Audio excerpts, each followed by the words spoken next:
인생에 결코 자유로울 수 없는 두 가지 문제가 있습니다. 하나는 바로 이 죽음의 문제이고, 또 하나는 삶에 찾아오는 여러 가지 풀리지 않는 그런 의문스러운 문제들입니다.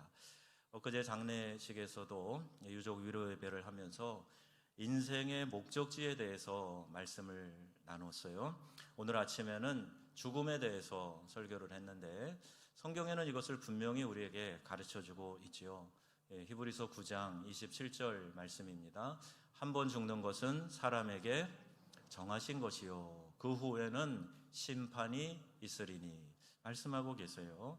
위대한 스승 공자도 무덤을 남겼고, 또 불로초를 찾아 죽지 않기 위해서 그렇게 전전긍긍했던 진시황도 결국 죽어 무덤을 남깁니다.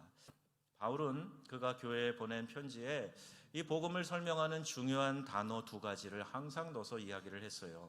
그가 신약 성경에 지금 실려있는 바울의 편지가 13개가 있습니다. 로마서에부터 시작을 해서 또 빌레몬서까지 각 서신을 보낼 때마다 바울은 이와 같은 중요한 단어를 넣어서 복음을 이해하고 설명합니다. 갈라디아서 1장 3절에 그 한 예가 있는데요, 같이 읽어보겠습니다. 우리 하나님 아버지와 주 예수 그리스도로부터 은혜와 평강이 있기를 원하노라. 아멘. 주로 이런 인사의 형태입니다.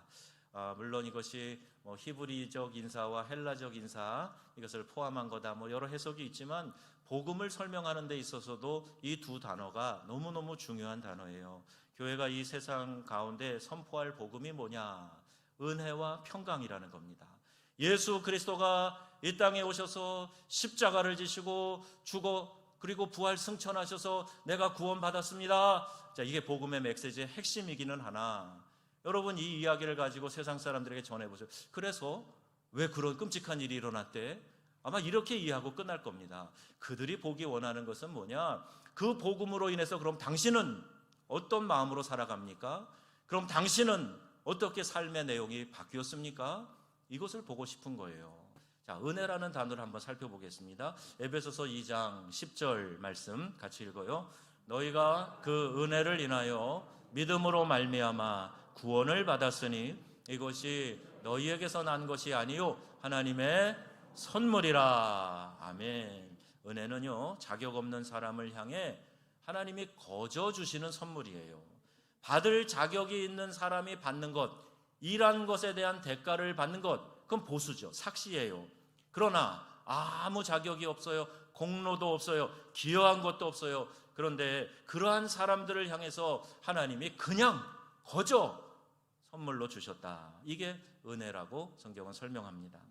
요한복음 1장 12절 말씀에 영접하는 자 곧 그 이름을 믿는 자들에게는 하나님의 자녀가 되는 권세를 주셨다. 여러분, 이 권세라는 말 안에는 자녀의 품성, 품위, 자녀다운 인품, 말과 행동, 그게 다 담겨져 있는 거예요. 내가 하나님의 자녀 되었다 그러면서 말하고 행동하는 것은 이 세상과 다를 거 없고 오히려 세상보다 더 엉망진창으로 하고 있다면 이것은 하나님의 자녀다운 삶이 아닌 거죠. 평강은 은혜를 아는 사람이 얻을 수 있는 것입니다. 세상은요, 발전한다고 믿지만 점점 사실 세상은 망가지고 있어요. 청년 실업 문제 점점 심각해지죠. 경제가 발전하면 일자리가 많아서 다 일하고 잘 먹고 잘 살 줄 알았는데 왜 실업이 이렇게 많아집니까? 우리나라가 OECD 국가에 들어가고 선진국 대역에 들어선 지 오래됐어요. 선진국이 되어도 일자리가 더 부족해지고, 지금은요, 전에는 남편 혼자 가서 일해서 가족을 다 먹여 살렸는데 지금은 아내가 같이 일해도 허덕입니다. 이게 선진국 경제의 특성이에요. 이 땅을 살면서 주님이 우리에게 주시는 복음이 열어놓은 은혜와 평강, 이것을 우리가 반드시 깨달아야 돼요. 힘들고 어그러진 이 세상에서 너무나 역설적으로 자유와 안식과 쉼과 위로가 밀려오는 이 복음의 영광, 여러분 아십니까? 이 복음의 영광, 이것을 깨닫지 못하면 믿는다는 말의 의미를 제대로 모르는 거예요. 평생 나를 위해 살던 모든 삶의 관심이 바뀌어지게 됩니다. 나의 것이라고 생각하던 것을 이웃을 위해 사용하고 싶어져요. 하나님의 기쁨이 되고 싶다, 이런 생각이 듭니다.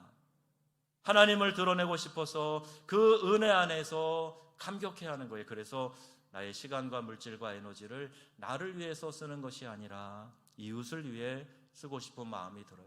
이 삶의 우선순위가 바뀌었기 때문에 그런 거죠. 나의 신앙생활의 본질이 무엇인가요? 여러분, 하나님 만나셨습니까? 그렇다면 은혜와 평강을 소유한 사람이다 하는 것 여러분 믿으시기를 바랍니다. 자기 중심성이 무너지고 하나님의 뜻을 따라 살고 나보다 남을 더 중요하게 여기는 것, 이것이 하나님 만난 신앙인의 삶인 것입니다. 복음의 본질을 깨달았기에 구주 안에 있는 은혜와 평강을 누리며 예수 믿는 아름다운 삶을 살아가시는 우리 귀한 성도님들이 다 되시기를 우리 주 예수님의 이름으로 축원합니다. 아멘. 기도하겠습니다.